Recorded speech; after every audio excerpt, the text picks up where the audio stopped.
Captain Jake Morrison sat at his desk in the control room of the Arecibo Observatory. A giant radio dish outside had been quiet for most of the day. Jake drank his coffee and watched the computer screens that showed nothing but normal space.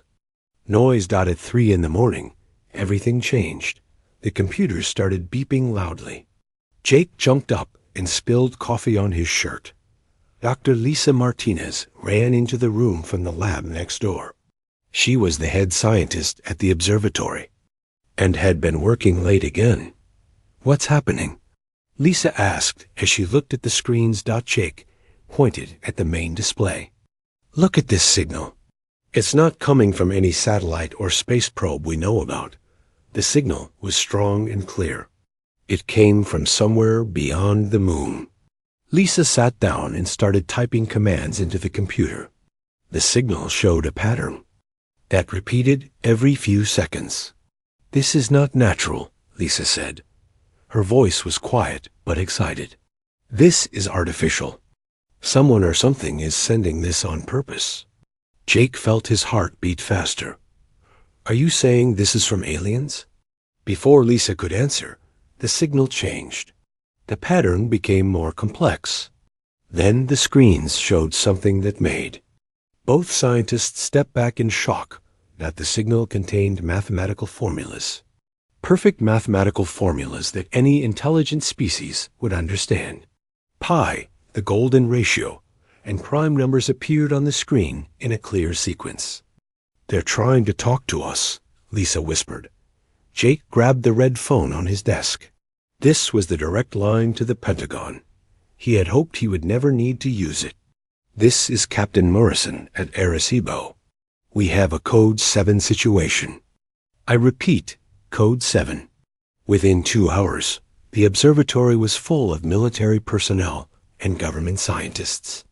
General Robert Hayes arrived by helicopter along with Dr. Amy Foster from NASA and Professor Sam Collins from MIT. Lisa showed them the signal data. "The transmission has been getting stronger for the past hour. Whatever is sending this is getting closer to Earth." Dr. Foster studied the mathematical patterns. "This is definitely first contact protocol. They're showing us they understand mathematics and logic. It's the universal language." General Hayes looked worried. "How long until they get here?" "Based on the signal strength increase," Lisa calculated quickly, "maybe 12 hours. The general picked up his phone and started making calls. Within minutes, military bases around the world were getting ready for something they had only practiced in simulations. Jake stayed at his station, monitoring the alien signal. As the hours passed, the signal became even stronger. Then, just as the sun was rising, the signal stopped completely. "They've stopped transmitting," Jake announced to the room. Everyone gathered around the main telescope control.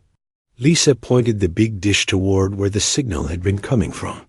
What she saw on the screen made everyone go silent. Ships. Hundreds of ships were moving toward Earth. They were still far away, but the telescope could see them clearly. They looked like long silver tubes with strange markings on their sides. "How big are they?" General Hayes asked. Dr. Foster worked on the calculations. "The largest one is about 2 miles long. The smaller ones are maybe half a mile each." "That's bigger than any ship we've ever built," the general said quietly. As the day went on, more people arrived at the observatory. The president's science advisor came by video call every hour. Television news crews were kept far away, but rumors were already spreading on the internet. By afternoon, the alien ships were close enough that regular telescopes could see them. They moved in perfect formation, like a military fleet.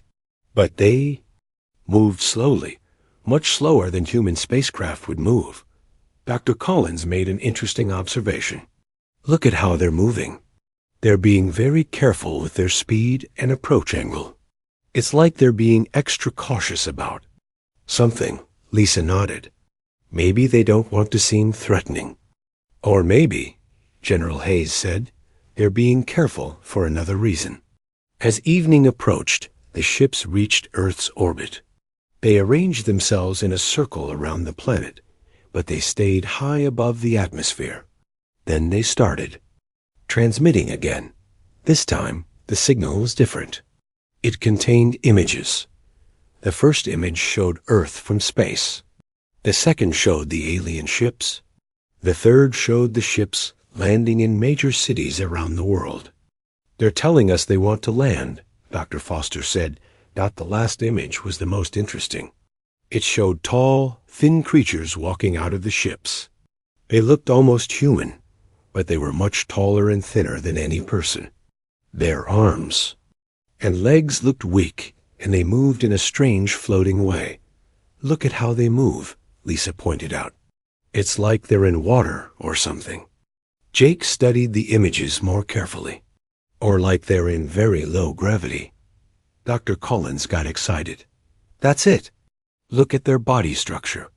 Long, thin limbs, narrow bodies. They evolved in a place with much lower gravity than Earth." General Hayes understood immediately. "So our gravity might be a problem for them." "More than a problem," Dr. Foster said. "It might be dangerous for them." Outside, the alien ships began moving toward the surface. But they moved very slowly, much more slowly than they had moved in space. As they entered Earth's atmosphere, something strange happened. Some of the smaller ships started wobbling. They seemed to have trouble controlling their descent. One ship nearly crashed into the ocean before it managed to stabilize itself. "They're having problems," Jake observed. Lisa watched the ships struggle with Earth's atmosphere and gravity. "Maybe this won't be as bad as we thought." But General Hayes knew better. "Don't be too sure. They made it here from another star. They're definitely more advanced than us." As the first alien ship touched down in a field outside Las Vegas, the whole world held its breath. The invasion of Earth had begun. But already something was wrong with the invaders' plans. Jake looked at the data one more time. The aliens had made a long journey to reach Earth. They had amazing technology, but they had made one mistake. They had not prepared for Earth's gravity. This mistake might be humanity's only chance. The first alien ship landed with a loud crash in the Nevada desert. Major Ben Carter was leading the military team that surrounded the landing site. He watched through binoculars as the ship's door slowly opened. The first alien to come out moved. Very strangely. It was tall and thin, maybe 8 feet high, but it walked like it was carrying a heavy load. Each step looked difficult and painful. "Command, this is Carter." Ben spoke into his radio. "The aliens are having trouble walking. They look like they're struggling with something." Dr. Nancy Brooks was with the team. She was a doctor who specialized in how gravity affects the human body. She watched the aliens carefully through her own binoculars. "Look at how they move," Nancy said to Ben. "Their bones and muscles are not built for our gravity. Where they come from, they probably weigh much less." More aliens came out of the ship. Each one moved slowly and carefully. Some of them fell down and had trouble getting back up. They wore special suits that seemed to help them move, but even with the suits, they looked weak. "This is interesting," Nancy said. "If I'm right about this, they might be in real trouble down here." Ben got on his radio again. "All units, hold your positions. Do not attack unless they attack first. I want to see what happens." The aliens tried to set up some kind of equipment outside their ship, but they kept dropping things. Tools that they could probably handle easily on their home world were too heavy for them on Earth. One alien tried to lift a small box. On their planet, it probably weighed almost nothing. But on Earth, the alien could barely move it. The alien fell down from the effort and lay on the ground for several minutes. "They can't function properly in our gravity," Nancy told Ben. "This is like if we tried to work on a planet with 3 times Earth's gravity. Everything would be too heavy. We would get tired very quickly." Dr. Paul Johnson was watching the landing from the command center back at the base. He was an expert on alien technology and had been studying the ships since they arrived. The ships are having problems too, Paul reported over the radio. Look at how they're sitting on the ground. They're not designed to support their own weight in this gravity.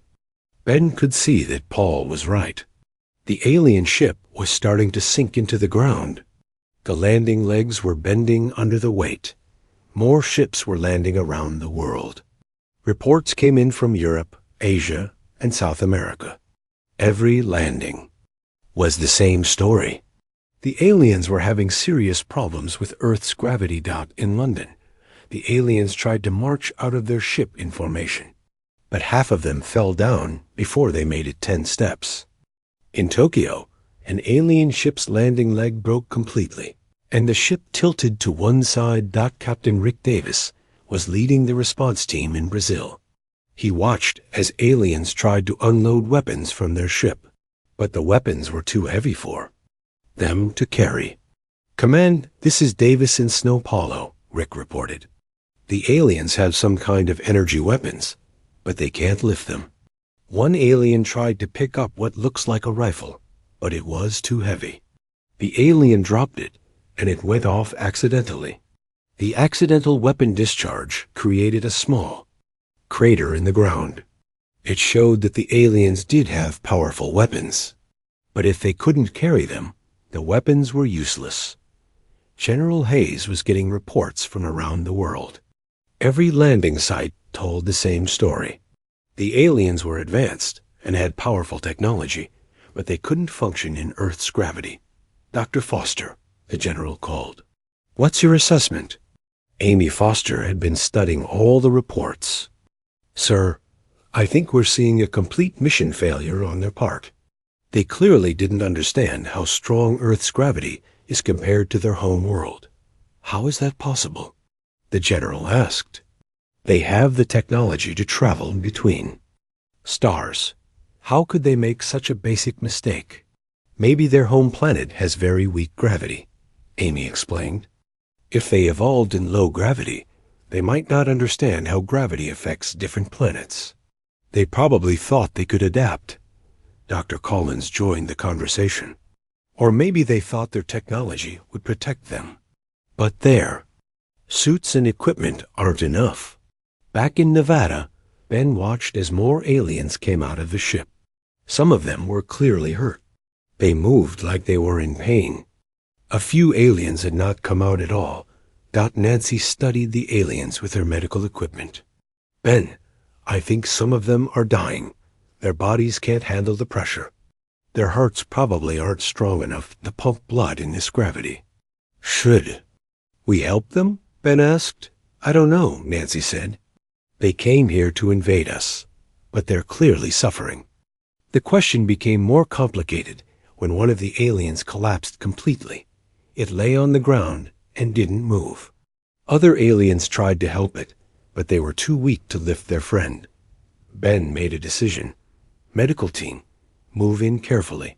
Provide assistance to the injured alien." Dr. Martin Clark was the team medic. He approached the alien slowly with his hands visible. The aliens saw him coming, but were too weak to run away or fight. Martin knelt down next to the collapsed alien. He could see that it was breathing, but very weakly. "This one is in bad shape," he reported. "It's like it's being crushed by its own weight." The other aliens watched as Martin tried to help. They seemed surprised that the humans were helping instead of attacking. Martin gave the alien some oxygen and checked its vital signs. Heart rate is very fast. Blood pressure is extremely high. This creature's body is working too hard just to stay alive in our gravity. One of the aliens tried to communicate with Martin. It pointed to a device on its belt and then pointed up at the sky. The meaning was clear. It wanted to go back to its ship where the gravity could be controlled. Ben understood. "Can we help them get back inside their ship?" It took 6 soldiers to carry one alien back to the ship. The aliens were tall, but surprisingly light. Even in Earth's gravity, They weighed much less than a human dot as the day went on. Reports came in from all over the world. The alien invasion was failing completely. The aliens were too weak to fight. Many of them were getting sick from the gravity. Some had already died in Washington. The president was getting briefed on the situation. So you're telling me that these aliens came to invade Earth, but our gravity is killing them? That's correct, sir, General Hayes reported. They severely underestimated the effects of our planet's gravity on their physiology. What do we do now? We wait, sir. They can't stay on the surface much longer. They'll have to retreat, or they'll all die.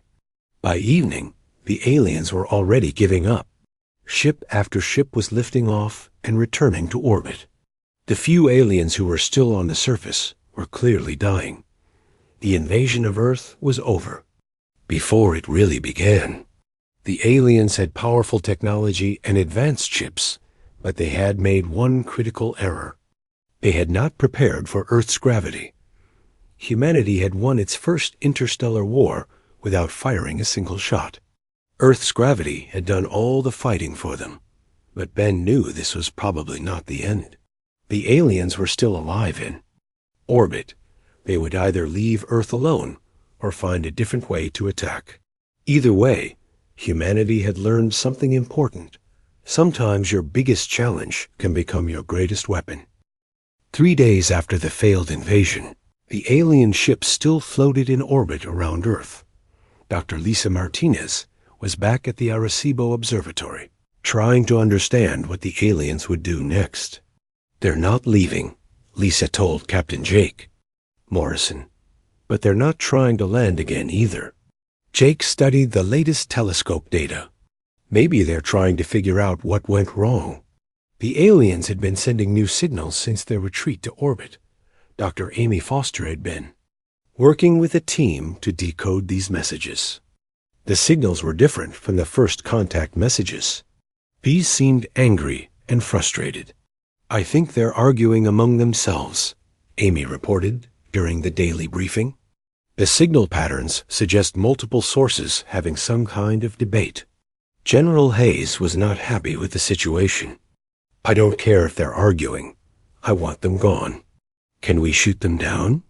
Colonel Steve Williams, the Air Force liaison, shook his head. Sir, they're too high up for most of our weapons. And we don't know how their shields work. It could be dangerous to attack them while they're overpopulated areas. Dr. Nancy Brooks had been studying the aliens they had helped during the landing. General, I have some information that might be useful. We learned a lot about their physiology. Go ahead, Doctor. Their home world has about 1/6 of Earth's gravity, Nancy explained. That's even less than our moon. These aliens are incredibly fragile by our standards. But that also means they're probably very fast and agile in low gravity. What are you saying? I'm saying that if they figure out a way to deal with our gravity, they could be very dangerous. Their technology is definitely more advanced than ours. As if responding to Nancy's warning, the alien ships began moving, but instead of leaving, they were spreading out. They positioned themselves over major cities around the world. Captain Rick Davis was monitoring the situation from the Pentagon. Sir, we're tracking 12 ships. They're moving to positions over New York, London, Tokyo, Moscow, and other major cities. Are they preparing to attack?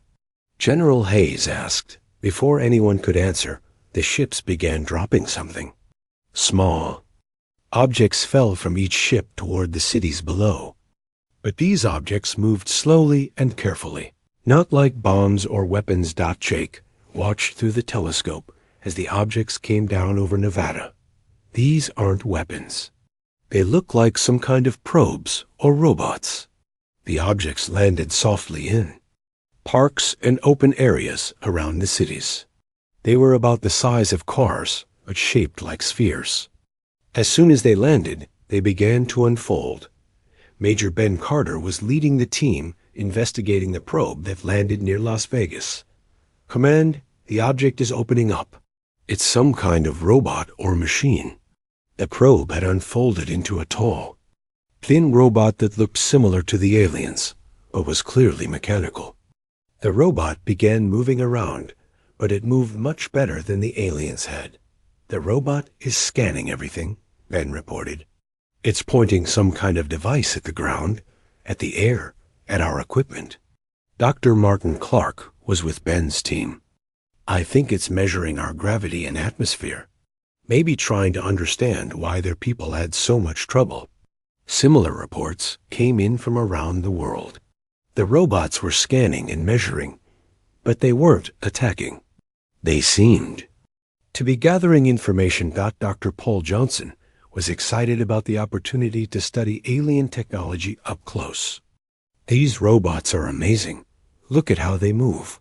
They've adapted their movement to work in our gravity. But Colonel Williams was worried. If they can build robots that work in our gravity, maybe they can build suits that work too. The robots worked for several hours, scanning everything they could find. They paid special attention to humans, scanning people from a distance. Then, just as suddenly as they had arrived, the robots folded back up and launched themselves back to the ships. That night, the aliens began sending new signals. These signals were much more complex than before. Dr. Amy Foster and her team worked all night to understand them. I think they're sending technical data, Amy reported the next morning, maybe sharing what the robots found. Lisa had been monitoring the ships with the telescope. Something's happening up there. The ships are connecting to each other with some kind of cables or beams. Jake looked through the telescope and saw that Lisa was right. The alien ships had formed a network in space, all connected by energy beams or physical cables. They're working together on something, Jake said.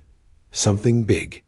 Dr. Collins had an idea about what the aliens were doing. What if they're building something? Using all their ships as parts of a larger machine? The answer came 2 days later. The connected ships began to glow with a strange blue light. The light got brighter and brighter until it could be seen even during the day. Energy readings are off the charts, Lisa reported. Whatever they're doing up there is using enormous amounts of power. Then the light focused into a beam that shot down toward Earth. But instead of hitting the ground, the beam stopped about a mile above the surface and spread out like an umbrella. Captain Jake Morrison felt something strange happen. Did anyone else feel that? Dr. Nancy Brooks had brought instruments to measure the effect. The gravitational field just changed. It's weaker under the beam. The aliens were using their ships to create a zone of reduced gravity. Under the beam, everything weighed about half as much as normal. They're making their own low-gravity zone, Nancy explained. Now they can land and operate normally. Within hours, alien ships began landing in the reduced gravity zone. This time, the aliens who came out moved much better. They were still not as strong as humans, but they could function. Major Ben Carter watched as the aliens began setting up a base in the artificial low-gravity field. Command, they're building something big. Looks like some kind of fortress or command center. The aliens worked quickly in their reduced gravity zone. They assembled weapons, vehicles, and buildings. Everything they did was fast and efficient. Now that they could move properly, they're not giving up, General Haas said. They're adapting. Colonel Williams studied the tactical situation. Sir, we have a problem. We can't get close to their base. If we enter the low-gravity zone, we won't be able to fight effectively. But they can't leave the zone, or they'll be weakened again. So, we have a stalemate, the general said. Dr. Foster had been studying the energy beam that created the low-gravity zone. Not exactly, sir. That beam requires enormous amounts of energy. They can't maintain it forever. How long can they keep it up? Based on the energy readings, maybe a few weeks. But if they're smart, they'll use that time to build something permanent. As if reading her thoughts, the aliens began construction on a large tower in the center of their base. The tower was clearly important because they worked on it day and night. Dr. Collins used long-range scanners to study the tower. It's some kind of gravity generator. If they finish it, they won't need the ships to maintain the low-gravity field. Ben realized what this meant. If they can create permanent low-gravity zones anywhere on Earth, they can establish bases everywhere. The aliens were learning from their mistakes. The failed invasion had taught them about Earth's gravity, and now they were adapting. They couldn't change their own bodies, but they could change the environment around them. General Hayes called an emergency meeting. We need to stop them from finishing that tower. If they complete it, they'll be able to spread across the planet. How? Do we attack them? Colonel Williams asked. Our people can't fight effectively in reduced gravity. Dr. Nancy Brooks had an idea. What if we don't fight in reduced gravity? What if we find a way to turn off their gravity beam? Amy Foster looked up from her computers. The beam comes from their ships. If we could disable the ships somehow. The ships are in orbit, the colonel pointed out. We can't reach them easily. Jake Morrison had been listening to the discussion. Maybe we don't need to reach them. Maybe we can overload their system somehow. Lisa Martinez understood what Jake was thinking. If we could generate our own gravity field, a really strong one, it might interfere with their beam. It was a desperate plan, but it was their only chance. Humanity had to find a way to use Earth's gravity as a weapon before the aliens finished their tower and gained a permanent foothold on the planet. The real battle for Earth was about to begin.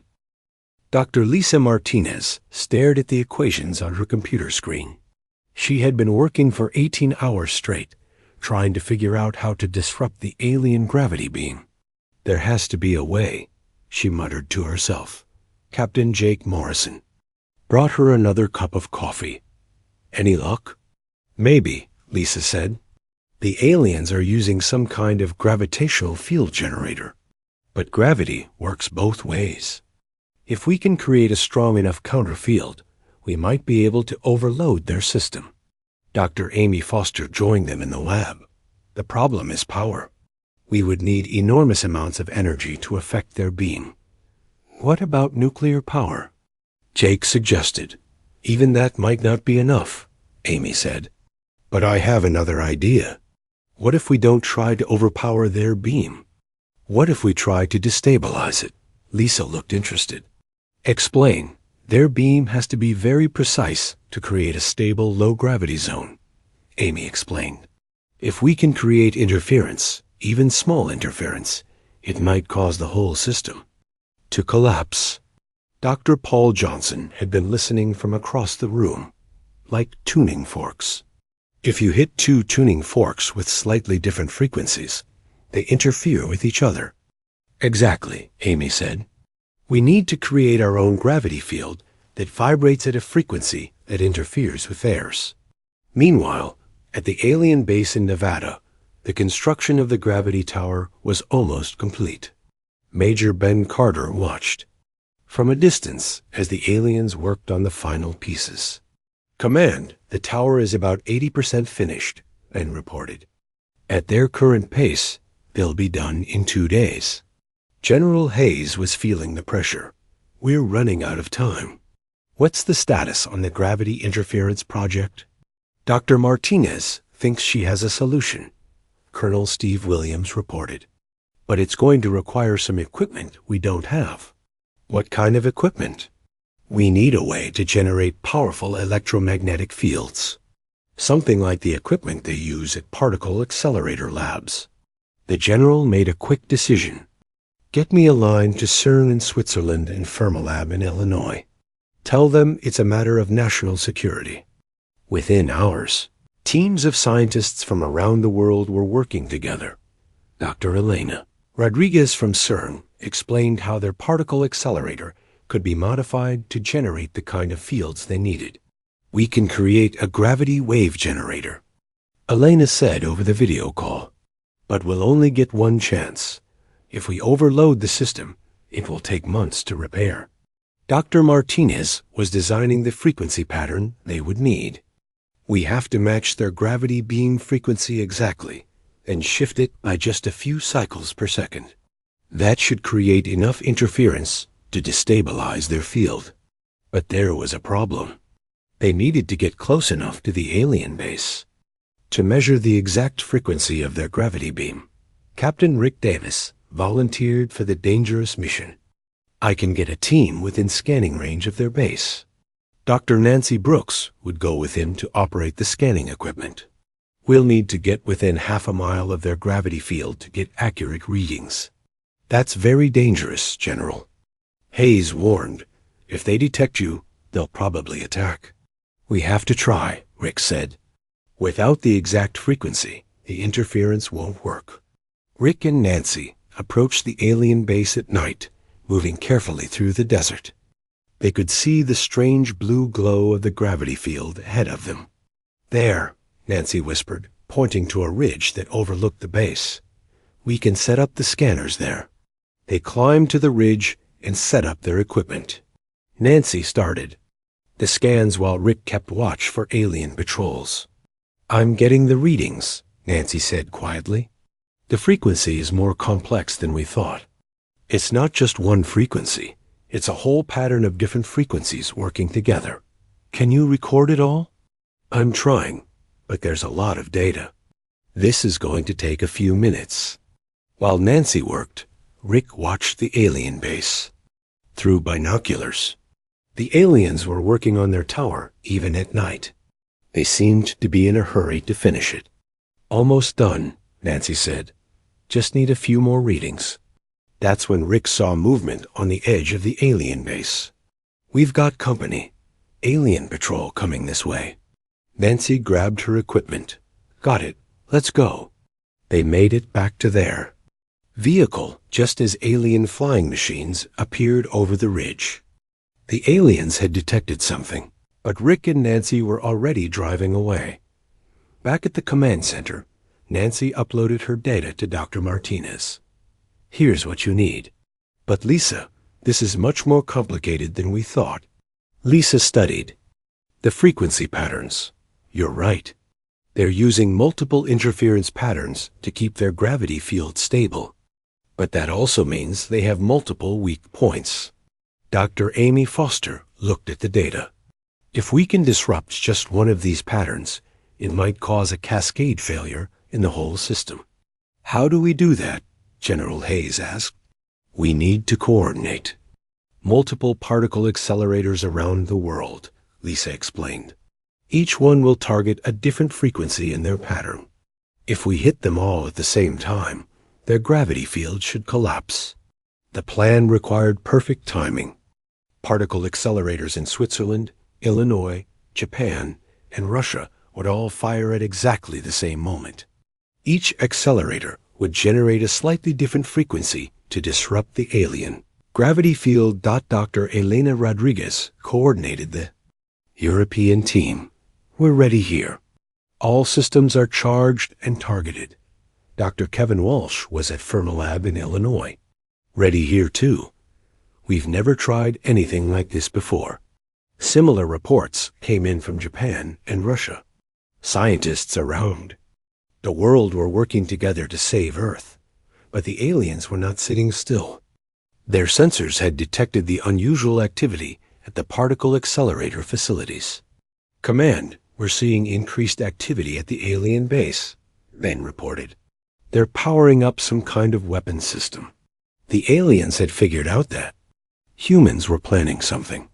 They began targeting the particle accelerators with energy beams from their ships in orbit. CERN is under attack, Elena reported. They're hitting us with some kind of interference beam.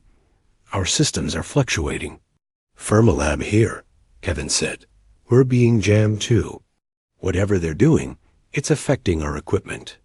General. Hayes realized they were in a race against time. Can you still fire? Maybe, Elena said, but our targeting might be off. We might not hit the right frequencies. Lisa had an idea. What if we don't worry about precise targeting? What if we just hit them with everything we have at random frequencies? That's very risky, Amy warned.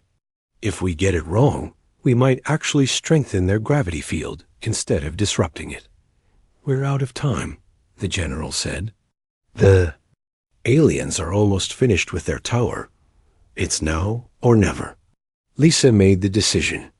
All stations prepare to fire. We're going to flood their gravity field with interference across all frequencies. On my mark, around the world, scientists prepared their equipment. They were about to attempt something that had never been tried before, using Earth's most advanced technology to fight an alien gravity weapon. 3, 2, 1, mark, Lisa said. Particle accelerators around the world fired simultaneously. Massive amounts of energy shot toward the alien base in Nevada. The beams were invisible, but their effect on the alien gravity field was immediate and dramatic. The blue glow over the alien base began to flicker. The aliens' carefully controlled gravity field started to fluctuate wildly. It's working, Nancy reported from her monitoring station. Their gravity field is destabilizing. But the aliens were fighting back. They increased power to their gravity generators, trying to maintain their field. The battle between human technology and alien technology raged in frequencies that couldn't be seen or heard. For a moment, it looked like the aliens might win. Their gravity field stabilized, and the blue glow became steady again. Then something unexpected happened. The alien gravity tower, which was almost complete, began to resonate with the interference frequencies. The tower started shaking violently. The tower is acting like an antenna, Lisa realized. It's amplifying our interference signal. The aliens had built their own weapon to defeat them. The tower they had worked so hard to complete was now working against them. The gravity field collapsed completely. Without the reduced gravity, the aliens at the base suddenly found themselves in full Earth gravity again. They collapsed under their own weight, but the victory came with a cost. The feedback from the collapsing gravity field overloaded systems around the world. Power grids failed in several countries. The particle accelerators that had saved Earth were badly damaged. Still, humanity had won another battle. The aliens' attempt to establish a permanent base on Earth had failed. But the war was far from over. The alien ships were still in orbit, and they were probably very angry. The alien ships in orbit went silent for 3 days after their gravity field collapsed. Dr. Lisa Martinez watched the screens at Arecibo Observatory, waiting for any sign of what the aliens would do next. Maybe they're giving up, Captain Jake Morrison said hopefully. I don't think so, Lisa replied. They came too far to give up now. Dr. Amy Foster had been analyzing the wreckage from the alien base in Nevada. The collapse of the gravity field had left behind broken alien technology and several dead aliens who couldn't escape in time. Their technology is incredible, Amy reported to General Hayes.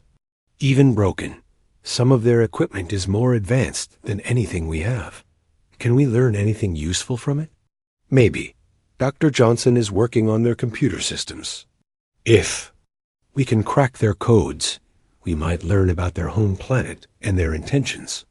Dr. Paul Johnson had indeed been working day and night on the alien computers. Most of the data was encrypted, but he had found some files that seemed to be star charts and communication logs. General, I think I've found something important, Paul said during the morning briefing. The aliens aren't just explorers or conquerors. They're refugees. What do you mean? According to these logs, their home planet is dying. Their star is running out of fuel faster than they expected. They need a new world to live on, and Earth looked perfect. Dr. Nancy Brooks had been studying the dead aliens. That explains their physiology. They evolved on a low-gravity world that's much older than Earth. Their bodies are adapted for efficiency, not strength. General Hayes processed this information. So they're not trying to destroy us. They're trying to survive. But they're still trying to take our planet. Colonel Steve Williams pointed out. Whatever their reasons, we can't let them succeed. As if responding to the conversation, the alien ships suddenly began moving. But instead of attacking, they were arranging themselves. In a new formation, Captain Rick Davis was monitoring the ships from the Pentagon. Sir, they're positioning themselves over the major fault lines around the Pacific Ring of Fire. That can't be good. Dr. Elena Rodriguez, who was still coordinating from CERN, despite the damage to their equipment, had a terrible realization. They're going to try to trigger earthquakes. If they can't control gravity on the surface, maybe they think they can make the surface uninhabitable for us. Can they do that? General Hayes asked. Dr. Martin Clark, who had studied the alien energy weapons, looked worried. Their weapons are powerful enough to crack rock deep underground. If they hit the right spots along the fault lines, they could trigger massive earthquakes. The aliens began their attack within hours. Energy beams shot down from the ships toward points along the San Andreas Fault, the Japan Trench, and other major geological weak points around the Pacific Ocean. We're detecting seismic activity, Lisa reported from her monitoring station. Small earthquakes are starting along multiple fault lines. But something unexpected happened. The earthquakes were much smaller than the aliens had probably hoped for. The energy beams that were so devastating in space seemed to have less effect. When they hit solid rock. Dr. Nancy Brooks had an explanation. It's the atmosphere and gravity again. Their energy beams are designed to work in space or low gravity. When they pass through our thick atmosphere and hit our dense rock, they lose a lot of their power. Major Ben Carter was leading evacuation efforts in California as the small earthquakes continued. The quakes are definitely artificial, but they're not strong enough to cause major damage. It's more like a constant vibration. The aliens seemed to realize their earthquake plan wasn't working either. The energy beams stopped, and the ships regrouped in orbit once again. They're running out of options, Amy observed.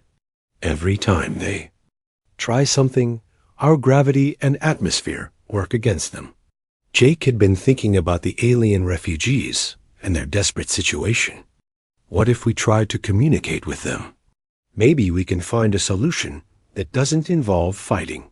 You want to negotiate with invaders? Colonel Williams asked. They're not really invaders, Jake said. They're desperate people trying to survive. Maybe we can help them find another planet, one that's better suited to their physiology. General Hayes was skeptical. Even if we wanted to help them, how do we communicate? We don't speak their language. Dr. Paul Johnson looked up from the alien computer he had been studying. Actually, I think I might be able to help with that. I've been learning their language from their computer files. It's mathematical, like music. Lisa had an idea. We could try sending them a message using the same mathematical principles they used for first contact. But instead of just mathematics, we could include information about other planets. What other planets? The general asked. Amy pulled up star charts on her computer. There are several low-gravity worlds in nearby star systems. Planets that would be much better for them than Earth. Some even have weaker gravity than their home world. But how do we tell them about planets that are dozens of light years away? Jake smiled. The same way they told us they were coming, with math and pictures. Working together, the team created a complex message. It included mathematical formulas describing the gravity, atmosphere, and orbital characteristics of several planets that would be perfect for the alien refugees. Dr. Johnson translated the message into the alien mathematical language he had learned from their computers. This should tell them that we know about their situation, and we want to help them find a better world. They transmitted the message using the same frequencies the aliens had used for first contact. Then they waited, The response came 6 hours. Later, the alien ships repositioned themselves in a formation that looked like a mathematical equation. When Lisa calculated what the formation meant, she was amazed. They're asking us about the distance to these planets and whether we know if they're inhabited. Can we answer those questions? General Hayes asked. Amy worked on her computer for several minutes. Some of them, yes. Our deep space telescopes have studied several of these systems. We know that at least 3 of the planets have no signs of intelligent life. They sent another message with the detailed information about the 3 empty planets. The alien response was almost immediate this time. The ships formed a new pattern that clearly meant "thank you" in their mathematical language. Then they began to move. Are they leaving? Jake asked. Lisa watched through the telescope as the alien ships gathered into a tight formation. They're preparing for interstellar travel.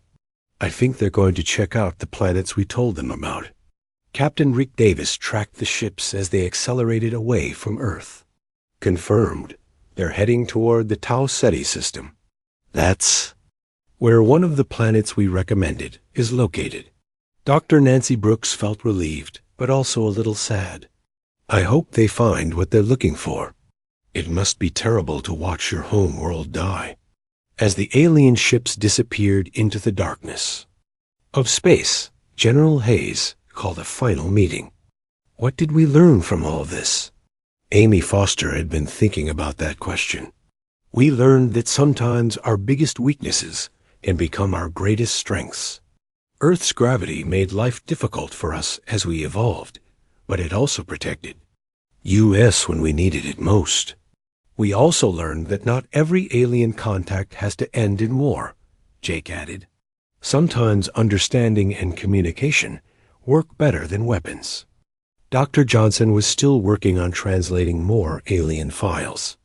I'm finding records of other refugee fleets from their home system. Earth might get more visitors in the future. Will we be ready? The general asked. Lisa smiled. We'll be ready. And now we know that if any aliens want to invade Earth, they better be prepared for our gravity. 6 months later, the aliens sent a final message from the Tau Ceti system. Dr. Johnson translated it for everyone. They found a perfect world, he announced. Low gravity, breathable atmosphere, and no intelligent life to displace. They're thanking us for saving their species. The message included detailed information about their new home world and an invitation for humans to visit when they developed. Faster-than-light travel. Jake looked up at the stars through the observatory window. Maybe someday we'll visit them. But on their world, we'll be the ones who have trouble with the gravity. Lisa laughed. At least we'll know what to expect. The first alien contact in human history had ended not with conquest or destruction, but with cooperation and mutual understanding. Earth's gravity had protected humanity from invasion, but human compassion had turned potential enemies into friends. And somewhere in the Tau Ceti system, alien refugees were building new lives on a world where they could finally stand upright. Without pain. They would always remember the young species from the heavy world who had helped them find their way home. The universe was vast and full of dangers, but it was also full of possibilities. Humanity had learned that sometimes the best way to win a war was to help your enemies find what they really needed. Earth remained free, protected by its own gravity, and defended by the wisdom of its people. The next time aliens came to visit, humanity would be ready with both weapons and open minds, prepared for war, but hoping for peace.